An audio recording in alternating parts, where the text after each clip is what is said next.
students, welcome to our next lesson of how to play Xiangqi, Chinese chess. This is lesson 29.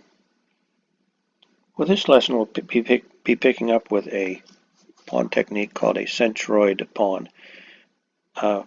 Recall the exact center of the palace is called a centroid.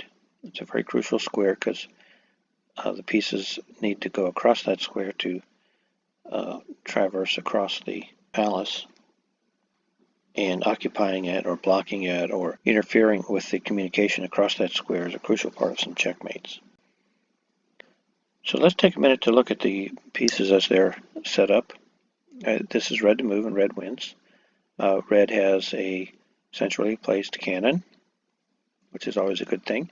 Has a chariot and one horse and one advanced pawn. This is the pawn we're going to be eventually moving to the centroid. Black does have two menacing chariots. In fact, he has a checkmate looming if red doesn't jump to it. His chariot will come to the last rank and deliver checkmate. And there's also a cannon sitting here. We're going to find that red is actually going to sacrifice some things to achieve this checkmate, so it's kind of hard to envision unless you actually watch it happen once. So it starts with this move right here. This is a horse move. It's check. It doesn't look like it would be a good move because the chariot is going to take it off. But what red is doing is he's setting up a couple of interference pieces. They're sacrifices that black ends up with pieces interfering, and then that allows the checkmate to develop. So the chariot, of course, here takes this off. Now this pawn comes over to the centroid. Now the value here is that if red does, or black does something else, then, say for instance that or whatever, this is checkmate because this square and this square are both covered by the pawn, and then all you need to do is give a check and it's checkmate. And for that reason, when he moves here, occupying that center, it can't be ignored. And there's a couple ways he could probably take there, and none of them work. The variation that's given, the side variation, black could try this, but then this check comes in, that comes here, and this is mate. So for that reason, taking with the advisor would not work. Of course, this advisor cannot retreat because it's pinned. So really, black only has one choice, and he needs to retreat.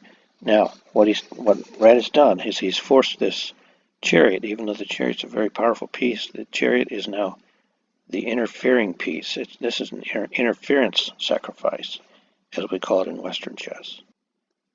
Then comes this cannon over with check. And now, since the crucial centroid is occupied, this advisor cannot move. And the king has to go here. Actually, if he went here, the same thing is going to happen. This is mate. So the king would have to go there. And then this comes in and this is checkmate. And it's a beautiful interference sacrifice. Mr. Cheng's book calls it the Centroid Pawn Attack. In Western chess, we'd call it an interference sacrifice. It's very beautiful. Check, take, setting up a mate threat, take. There's that crucial interference square, check, and checkmate. Beautiful. Now it's worth noting, there's one other side variation we didn't look at. If red were thinking that he would sacrifice his horse this way, it doesn't work. Let's see why. This comes here. Check.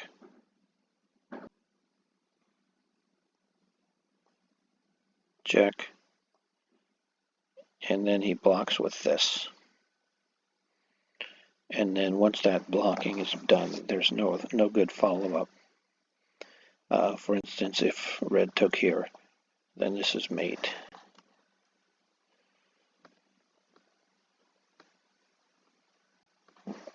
Well, that's a good place to stop.